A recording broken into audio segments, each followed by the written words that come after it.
बच्चों, हरीश शर्मा का प्यार भरा नमस्कार आप सभी को। और आज हम कक्षा 7 के गणित का अध्याय 10 प्रायोगिक ज्यामिति ये शुरू कर रहे हैं। हमने छठी कक्षा में भी इसके बारे में पढ़ा था और उससे आगे बढ़कर कि किस प्रकार से हम एक रेखा के समांतर दिए हुए बिंदु से रेखा खींच सकते हैं। आज का हमारा विषय ये रहेगा। क्या रहेगा कि एक दी हुई रेखा है और उस रेखा के ऊपर, उसके रेखा के बाहर एक बिंदु है। उस बिंदु से हम किस प्रकार से एक समांतर रेखा खींच सकते हैं, ये हमारा आज का विषय रहेगा। और 10.1 एक्सरसाइज का पहला सवाल यही है और इसी से हम प्रारंभ करते हैं। एक रेखा, हम एक रेखा खींच लेते हैं और देखिए ये एक रेखा दी हुई है।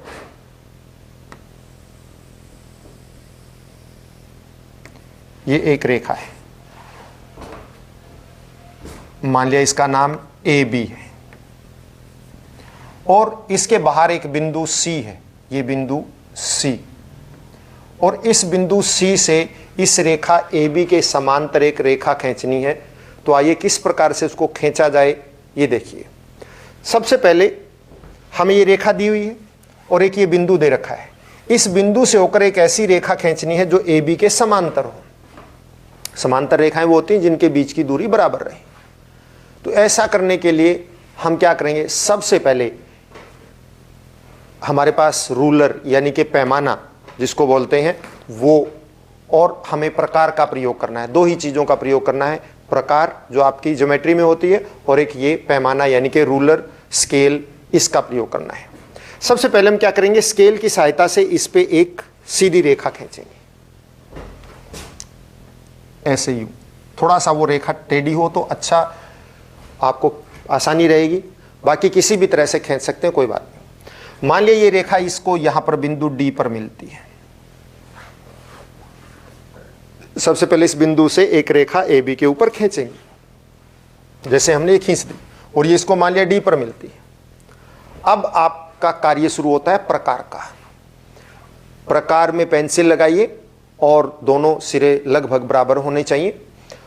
फिर प्रकार को यहां डी पर रखिए। प्रकार को कहां रखेंगे, डी पर। और आप सबसे पहले प्रकार लेंगे, उसमें पेंसिल लगाएंगे, उसको थोड़ा सा खोल लीजिए। खोलने के बाद प्रकार को आप कहां रखिए, डी पर। और एक यहां से लेकर ऐसे चाप लगा दीजिए। आपने सबसे पहले क्या लिया, प्रकार, उसमें क्या फिट की, पेंसिल। और अब क्या किया आपने, इस बिंदु पर प्रकार को रख के ऐसे चाप लगा दी। अब प्रकार को छेड़ना नहीं है, आपने क्या करना है, इस बिंदु पर भी प्रकार रखनी है सी के ऊपर और दूसरी तरफ इस तरह से चाप लगा देनी। वही प्रकार, वही उतनी खुली रहनी चाहिए और चाप लगा दो। यानी दोनों चाप की ये जो चौड़ाई है, ये जो ये बराबर होनी चाहिए। मतलब प्रकार को आपने छेड़ना नहीं। अब आपने फिर क्या करना है, प्रकार को यहां रखना है। ये बिंदु देखिए, ये बिंदु रहा। इस बिंदु पर मैं अलग लाल रंग का बिंदु लगा देता हूं, यहां पे जहां पे ये मिल रही है, यहां पर रखना है। और प्रकार को यहां रखना है और प्रकार को इतना खोलना है जितना यहां पे ये काट रहा है, और इस तरह से आपने इतना खोल लेना है। जहां पर ये चाप इसको मिल रही है, इतना खोल लेना है। प्रकार को यहां पर रख के इतना खोल लेना है जहां पर ये काट रही है, ये लाइन और ये चाप काट रही है। और फिर प्रकार को हिलाना नहीं है, प्रकार को यहां रखेंगे और ठीक उसी तरह से यहां पर काट देंगे, उतना का उतना। और काटने के बाद आप एक रेखा खींचेंगे इस तरह से, इसमें से और इसमें से होती हुई एक रेखा खींचेंगे। इस बिंदु सी से और इससे यहां से होती हुई एक रेखा खींचेंगे और वो रेखा हम इस तरह से आप खींच देंगे। और आप देखेंगे कि ये रेखा जो है, ये रेखा इस रेखा के क्या आएगी, बिल्कुल समांतर आएगी। क्लियर? मैं दोबारा बता देता हूं। सबसे पहले आपको क्या दिया हुआ, हमें ए बी एक रेखा, उसके बाहर एक बिंदु सी दे रखा है और सी से हमने एक रेखा खींचनी है जो ए बी के समांतर हो। तो हम सी से एक प्रकार स्केल के माध्यम से एक सीधी रेखा ऐसे खींच देते हैं, वो मान लिया डी पर मिलती है। अब डी पर प्रकार रख के, डी पर हम क्या रखेंगे, प्रकार रखेंगे, ऐसे एक चाप लगा देंगे। ठीक उतनी ही चाप यूं की तू सी पर रख के लगा देंगे। फिर हम यहां पर इस बिंदु पर रखेंगे और इस बिंदु तक प्रकार को खोलेंगे, ठीक यहां पे रख के उतनी ही फिर प्रकार से लगा देंगे, इतनी प्रकार खोल के यहीं पे फिर लगा देंगे और इसको मिला के एक सीधी रेखा खींच देंगे जो ए बी के समांतर आएगी। मान लीजिए कि ये रेखा एक्स वाई है जो ए बी के समांतर है, और आशा है आपको समझ में आया होगा। ठीक इसी प्रकार का एक सवाल और है, हम अगले सवाल की तरफ बढ़ते हैं। एक रेखा L खींचिए और L पर स्थिति किसी बिंदु पर हमने क्या करना है, एक रेखा L खींचनी है। मान लीजिए ये रेखा L रेखा है और L पर स्थिति किसी बिंदु पर लंब खींचिए।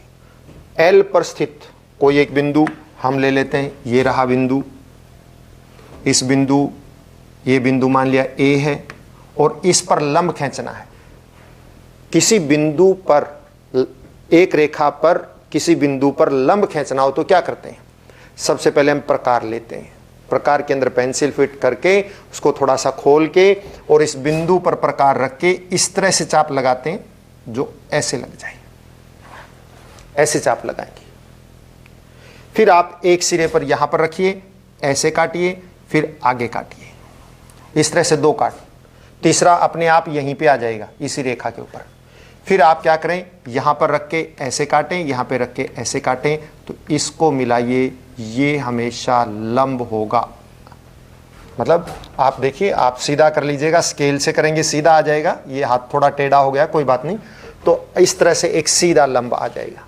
पहले क्या करेंगे, बिंदु पर बीच जो बिंदु आप अपनी मर्जी से बिंदु ले लेंगे ए, उसके ऊपर रख के ऐसे ये अर्धवृत्त लगाएंगे, फिर यहां पर प्रकार रखेंगे, यहां एक चाप लगाएंगे, उस पर प्रकार रखेंगे, दूसरी चाप लगाएंगे, फिर पहली चाप पे इधर चाप लगाएंगे, फिर दूसरी चाप से इधर थोड़ा सा ज्यादा खोल के ऐसे चाप लगा दे, ऐसे चाप, फिर इस बिंदु से इसको मिला दीजिए और सीधी रेखा खींच दीजिए, ये लंब हो गया। अब कहता है L से 4 सेंटीमीटर दूर। अब आप स्केल की सहायता से स्केल पर और प्रकार को जो है यहां पर 0 पे रख के और 4 तक खोलिए। 0 पे रख के कितने तक खोलेंगे, 4 तक। मतलब इसको ऐसे रखेंगे कागज के ऊपर, इसके सामने 0 के सामने रखेंगे और 4 तक खोल लेंगे, और 4 तक खोलने के बाद इसके ऊपर ऐसे यहां पर A पर रख के ऐसे चाप लगा देंगे, तो ये आ गई 4 सेंटीमीटर, मान लिया A B बिंदु आ गया। और इसके समांतर अब L के समांतर यहां पर रेखा खींचनी है, L के समांतर खींचनी, तो आप क्या करें, इस B बिंदु के ऊपर प्रकार रखिएगा और फिर ऐसे फिर चाप लगाइए, फिर इस चाप से यहां से 1 2, फिर इससे फिर खोल के ऐसे एक इधर रख के ऐसे जैसे हमने यहां किया था वैसे ही फिर एक लंब खींच दीजिए और ये इसके समांतर रेखा आएगी। मान लिया ये M समांतर आ गई। सबसे पहले हमने रेखा ली, उसके ऊपर एक बिंदु लिया, प्रकार को खोल के ऐसे चाप लगाई, इस चाप के इस सिरे से यहाँ पर एक चाप लगाई, फिर इस चाप पर रखकर दूसरी चाप लगाई, फिर हमने प्रकार को थोड़ा ज़्यादा खोल लिया, इस चाप पे रख के यहाँ लगा दिया, फिर इस चाप पे रख के यहाँ लगा दिया, दोनों जहाँ काटते हैं इसको A से मिला दिया, ये बन गया लंब। फिर A पर रख के 4 सेंटीमीटर खोल के हमने चाप लगा दी और ये आ गया बिंदु B। फिर B पर रख के हमने फिर प्रकार को खोल के ऐसे चाप लगाई जैसे हमने पहले लगाया था, फिर पहला दूसरी और फिर इस तरह से कट करके जैसे इसमें किया था ठीक वैसे ही यहाँ पे कर दिया और हमने रेखा खींच दी, ये L के समांतर M रेखा आ गई। तीसरा सवाल, मान लीजिए एक L एक रेखा है और P एक बिंदु है जो L पर स्थित नहीं है। पहले सवाल की तरह से है, अभी तो ये उसी तरह से करना है आपको। L एक रेखा ऐसे ले लिया और इस एक बिंदु P जो L पर स्थित नहीं है और P से होकर L के समांतर एक रेखा M खींचिए, तो ठीक उसी तरह से आप क्या करेंगे, यहाँ से ये स्केल के द्वारा मिला देंगे। मान लिया ये Q आ गया, इस पर रखेंगे यहाँ पर, तो चाप प्रकार को खोल के ऐसे चाप लगाएंगे और फिर यहाँ पे भी रख के वही उतनी ही चाप ऐसे लगा देंगे। फिर यहाँ पर रख कर इतनी खोल के आप यहाँ पे भी ऐसे करेंगे और फिर इन दोनों बिंदुओं को मिला देंगे, यानी इसको और इसको मिला देंगे, तो इस तरह से ये एक रेखा आएगी जो M है और ये L और M दोनों समांतर हैं। अब ये कहता है L के ऊपर बिंदु, अब P को L के बिंदु Q से जोड़िए। मान लीजिए यहां पर कोई बिंदु Q ले लो, आप ये ले लिया Q, और अच्छा Q तो ये हमने पहले ले लिया था, अब इसको नाम कुछ और दे दो, X कह दिया मान लिया। तो अब बिंदु इस पे Q ले लो और P को Q से जोड़ दीजिए, ठीक। अब PQ के समांतर एक रेखा L से बिंदु S पर मिलती है। आप देखिए क्या कहता है, पहले हमने रेखा खींच दी, अब P को L के किसी बिंदु Q से जोड़िए। ये L का बिंदु Q है और P को इससे जोड़ दिया। अब M पर कोई अन्य बिंदु R चुनिए। M के ऊपर बिंदु हमने R ले लिया, ये मान लीजिए ये रहा R बिंदु ले लिया M के ऊपर। कहता ना M पर R बिंदु चुनिए, R से होकर PQ के समांतर रेखा खींचिए। PQ के समांतर R से जब समांतर रेखा खींचनी हो तो हमेशा एक ही तरीका है बच्चों कि यहां पर प्रकार रखें, जिस रेखा के समांतर खींचनी हो उसके एक सिरे पर प्रकार रखें और ऐसे चाप लगाएं। तो यहां पर भी, यहां से खींचना है ना वो, तो यहां पर भी रखें, ऐसे चाप लगाएं। फिर यहां से रखें, इसको इतना काटें, इतना खोल लीजिए, तो यहां पे रखें, इसको भी खोल लीजिए और इन दोनों को मिला दीजिए। इस तरह से जो रेखा आएगी ये इसके समांतर होगी और ये इसको S पर मिलती है। तो ये कहते हैं ये क्या आकृति बनी, PQSR क्या बना, PQRS एक समांतर चतुर्भुजनी बनी। क्या बन गई है, समांतर चतुर्भुज। समांतर चतुर्भुज कैसे हुई है, क्योंकि ये इसके समांतर है और ये इसके समांतर है, तो भुजाएं आमने सामने की भुजाएं समांतर हैं, तो ऐसी चतुर्भुज को हम क्या बोलते हैं, समांतर चतुर्भुज। तो बच्चों आज के लिए इतना ही काफी। घर पर रहें, स्वस्थ रहें, अपने आसपास सफाई बनाए रखें और अपना काम हर रोज करते रहें। धन्यवाद।